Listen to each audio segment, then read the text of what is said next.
So I've got it chopped out, and I've cleaned up the bottom end, the kind of the piece that will, the end that will ride on the top of the arm, with a plane, so it's squared and smooth. And now I've just got to remove this wedge piece. So I'm just going to take a wide chisel and slowly pare away this part of the wedge. You want to be careful because you don't want to smack into this nib bit at the end and chip a chunk off. So take it easy. This is pretty hard stuff. This is oak.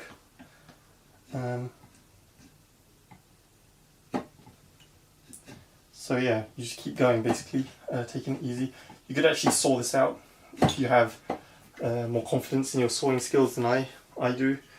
But in the end you'll just have to kind of pare and maybe file, rasp this angle out and keep test fitting to your body to make sure that it is roughly matching, and you basically just keep testing and carving until you get there. And then after you've done that, you just round off this nib top here, or shape it any way you want, and also round off the back or whatever, and that's your wedge pretty much done.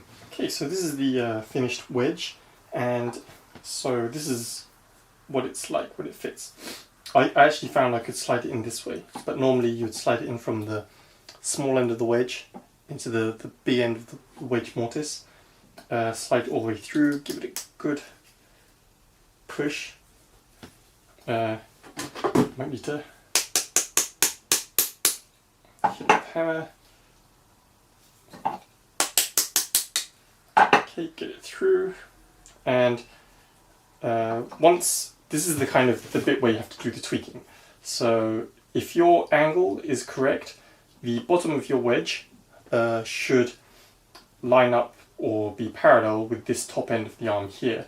So just keep tuning the angle until that's nice and parallel, and then once you've done that, you have the small end of the wedge nib bit here pushed up and into the side of the body, so then you can see how much you need to take away for the arm to fit in.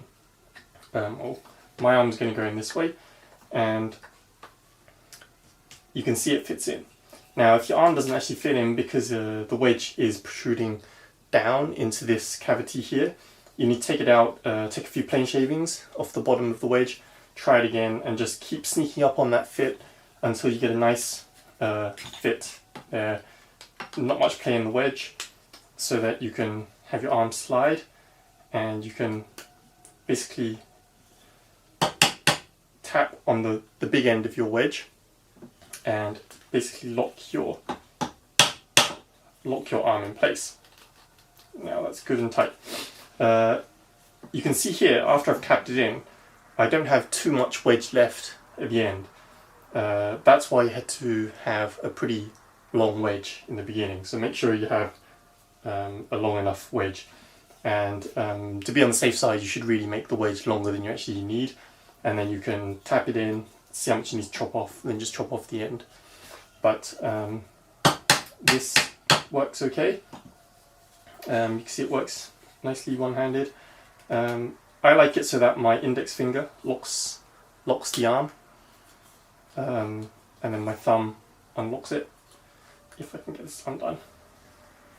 Okay, I pushed that a bit hard, but you get the idea. With one hand you can adjust it. So lock, unlock, and then adjust.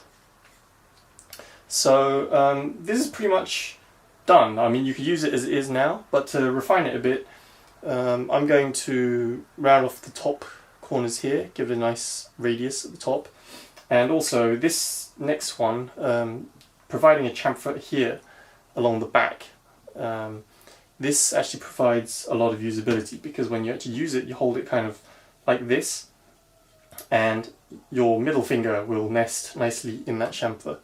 So like right now it's kind of on the back of the thing, and it's kind of clunky and awkward.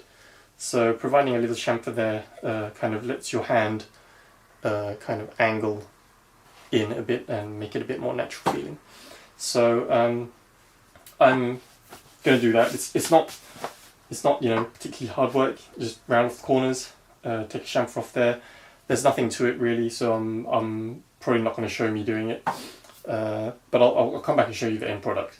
But obviously you can shape this any way you want. You can leave this square, you can kind of take off the corners like at an angle here like this.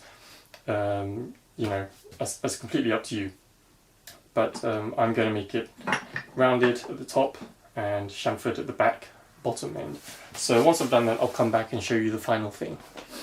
Okay, so this is the finished marking gauge. See, I've rounded off the corner here, the top edge. Just drew a kind of radius there, eyeballed that, and coping sawed that out. Finished up with some rasps, and I've taken off this back chunk here. This is again eyeballed, took a block plane to that. We'll sort out most of the waste. Took a block plane to it, cleaned it up, and that's so that you can kind of hold it like this, or you know, however you like, but it gives you something or somewhere for your fingers to kind of rest. Now that's pretty much it. So you know, I've just knocked off the corners on the body using a block plane, just a light kind of pass with the block plane, and this is pretty much it. The only thing you need to do really is to finish it, and that's up to you. I plan to do a kind of linseed oil, boiled linseed oil on this, just a couple of light coats, maybe wax it, but probably not, because wax, if you get it on the arm, it tends to, well, depending on your wax, but it can become sticky and gummy, and it can also kind of start flaking off and kind of, you know, jamming up, so maybe I won't wax this. So just a simple boiled linseed oil finish, but you can use, you know, Danish oil, maybe not varnish because that's probably a bit thick, and again if you get it on the arm that's going to wear down and kind of flake off and kind of, you know, not be so good for smoothness. So a light finish, you know, penetrating finish, which is thin.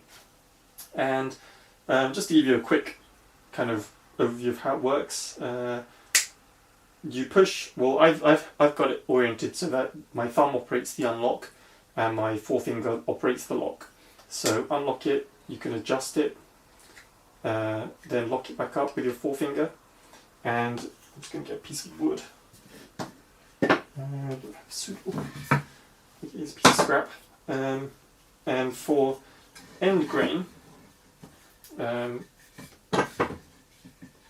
you just, you know, hold it up there, keep it nice and snug, and give a light pass. And maybe you can see, maybe you can't see, but there's a kind of a nice thin scribe there. And you can do it again for the top, so there. And you get a nice thin line, and there as well. So it works, you know, just perfectly basically. A very cheap tool to make. Oh, and this is the thumb screw, so you can undo it, retract the blade, stow it away, and you can, you know, have that protrude various depths. Normally you don't want it too deep, only so slight protrusion, but you know, you can see it's quite simple to operate. Only a small, you know, snug up will lock the blade nice and tight. And this particular thumb screw has a slot in the end for a screwdriver, although you probably never ever use that. It's maybe good if you feel you want to lock it down really tight. And yeah, you know, you can unlock it with your thumb, and so complete one-hand operation. And if you want to get a really tight kind of lock, you can just lightly tap on your bench to lock, untap, tap to unlock, and again one-handed, adjust the arm. So a very versatile and useful tool, and very cheap to make, easy to make, and as I said in the beginning, it's a very good project for kind of beginners because it's a very useful tool and it's a very simple tool to make.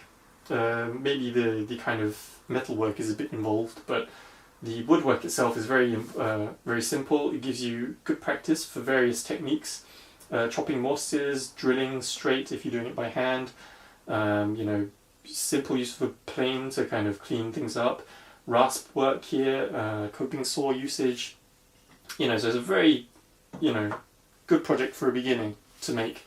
So this is the, you know, well, it's not my original idea, but the improved version of the French style marking gauge.